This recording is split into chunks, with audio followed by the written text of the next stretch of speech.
অৰুণোদয় আঁচনিখনৰ বাবে এটা ভাল নিউজ আহিছে যে অৰুণোদয় আঁচনি এটা ডাঙৰ খবৰ লৈ আহিছে হিমন্ত বিশ্ব ডাঙৰীয়াদেৱে। বৃদ্ধি কৰা হ'ব অৰুণোদয় আঁচনিৰ ধন। কেতিয়াৰ পৰা বৃদ্ধি কৰা হ'ব সকলোখিনি জানিবলৈ ভিডিঅ'টো শেষলৈকে চাই থাকক, সম্পূৰ্ণখিনি বুজাই দিম।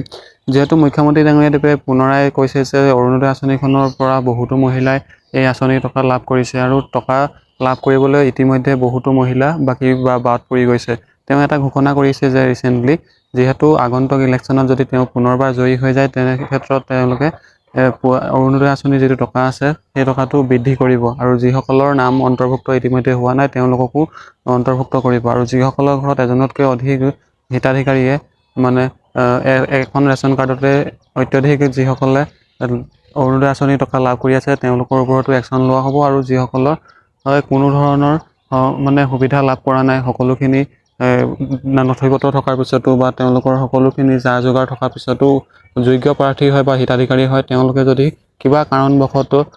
অৰুণোদয় আঁচনিৰ টকা যদি লাভ কৰা নাই তেনে ক্ষেত্ৰত তেওঁলোকে পুনৰাই সেই অৰুণোদয় আঁচনিখনত নাম অন্তৰ্ভুক্ত কৰা হ'ব আৰু যিসকলৰ নাম ইতিমধ্যে কিবা কাৰণত KYC হওক বা অন্য যিখিনি পাৰ্চনেল ৰিজনৰ কাৰণতে হওক নামখিনি কৰ্তন কৰা হৈছে বা কাট খাই গৈছে তেওঁলোককো অন্তৰ্ভুক্ত কৰা হ'ব। এইটো সকলোৰে বাবে এটা গুড নিউজ আহিছে যে অৰুণোদয় আঁচনি যদি পুনৰবাৰ আকৌ বৃদ্ধি কৰিব,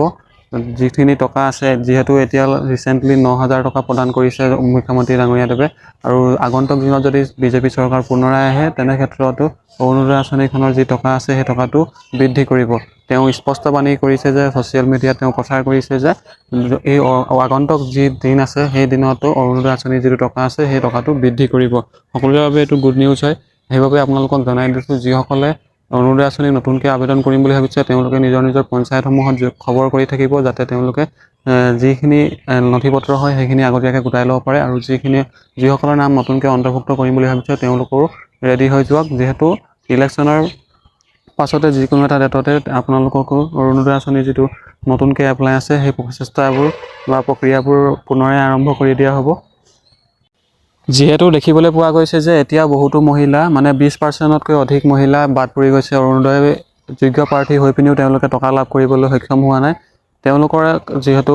নতুনকৈ অন্তৰ্ভুক্ত কৰা হ'ব আৰু যিসকলে নতুনকৈ আবেদন কৰিছিলে মানে ৰিচেণ্টলি আপোনালোকৰ 15-20 দিনৰ আগত বা এমাহৰ আগত যদি এপ্লাই কৰিছিলে কিবা কাৰণবশতঃ তেওঁলোকে যদি ভেৰিফাই হোৱা নাই সেই ভেৰিফাই প্ৰচেষ্টাবোৰ লাহে লাহে আৰম্ভ কৰা হ'ব আৰু আৰম্ভ হোৱাৰ পাছতে নতুনকৈ যিখিনি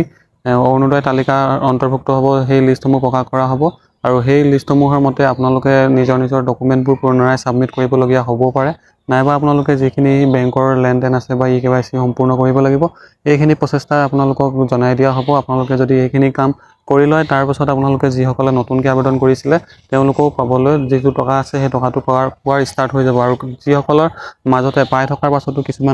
বহুতো মহিলা আছে এনেকুৱা আছে যে যিসকলে অৰুণোদয় আঁচনি যিখিনি টকা আছিলে সেই টকাখিনি আগতে পাই আছিলে বা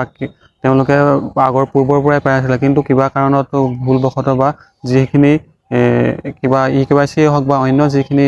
ৰিজন হয় সেই ৰিজনখিনি যদি আপোনালোকৰ মাজত আছিলে বা আপোনালোকে যদি সেই ৰিজনখিনিৰ জৰিয়তে কিবা কাৰণত আপোনালোকৰ নামখিনি কাট খাই গৈছে বা আপোনালোকে আপডেট নাই তেনে ক্ষেত্ৰতো আপোনালোকক পুনৰাই আবেদন কৰিব লাগিব আৰু আবেদন কৰাৰ পাছতে সকলোখিনি প্ৰক্ৰিয়া আগৰ দৰে চলিব আৰু আগৰ দৰে চলাৰ পাছত আপোনালোকো ৰেগুলাৰকৈ যিখিনি টকা আছে অৰুণোদয় আঁচনিৰ টকা সেই টকাবোৰ লাভ কৰিবলৈ সক্ষম হ'ব। সকলোৰে বাবে এইটো গুড নিউজ লৈ আহিছোঁ। যিসকলে নতুনকৈ আৰু অৰুণোদয় আঁচনিখনত আবেদন কৰিম বুলি ভাবিছে তেওঁলোকে যদি নথিপত্ৰসমূহ গোটাই লওক আৰু এটা ভিডিঅ' মই লৈ আহিম নেক্সট যিসকলে নতুনকৈ অৰুণোদয় আঁচনিখনৰ বাবে আবেদন কৰিম বুলি ভাবিছে তেওঁলোকৰ বাবে এটা ভাল ভিডিঅ' লৈ আহিম যাতে তেওঁলোকে ডকুমেণ্টসমূহ কি লাগিব বা তেওঁলোকে প্ৰচেষ্টাসমূহ কি হাতত ল'ব লাগিব যাতে তেওঁলোকে মুখ্যমন্ত্ৰী ডাঙৰীয়াদেৱকো অনুৰোধ কৰিবলৈ এটা ভিডিঅ' আছে, সেই ভিডিঅ'টো মই লৈ আহিম। নেক্সট ভিডিঅ'ত আপোনালোকক জনাই দিম। আপোনালোকে যদি কিবা কাৰণত অৰুণোদয় আঁচনিখন পূৰ্বতে পাইছিলে বা আপোনালোকে এইবাৰ টকা লাভ নকৰিলে, আপোনালোকৰ আঁচনিখনত নাম থকাৰ পাছতো আপোনালোকে যদি টকা লাভ নকৰিলে কেনেদৰে আপোনালোকে মুখ্যমন্ত্ৰী ডাঙৰীয়াদেৱলৈ যিখিনি মাননীয় পত্ৰ আছে আপোনালোকে দিব পাৰিব বা আপোনালোকে অনলাইন জৰিয়তে চিঠি লিখিব পাৰিব, সেইখিনি নেক্সট ভিডিঅ'ত জনাই দিম। আশা কৰোঁ আপোনালোকে কথাখিনি বুজি পালে। চেনেলটো যদি আপোনালোকে প্ৰথমবাৰৰ বাবে ভিজিট কৰিছে যদি প্ৰথমবাৰৰ বাবে ভিজিট কৰিছে তাৰ বাবে চেনেলটো ছাবস্ক্ৰাইব কৰি ল'ব যাতে আগলৈও এনেদৰে জব ৰিলেটেড ইনফৰমেশ্যন আৰু লগতে চৰকাৰী আঁচনিসমূহৰ সা সুবিধাসমূহৰ যিখিনি নিউজ হয় সেইখিনি আগতীয়াকৈ পাই থাকিবৰ বাবে। আজিলৈ ইমানেই, ধন্যবাদ। জয় অসম। পুনৰ লগ পাম অন্য এটা গুৰুত্বপূৰ্ণ আপডেট লৈ।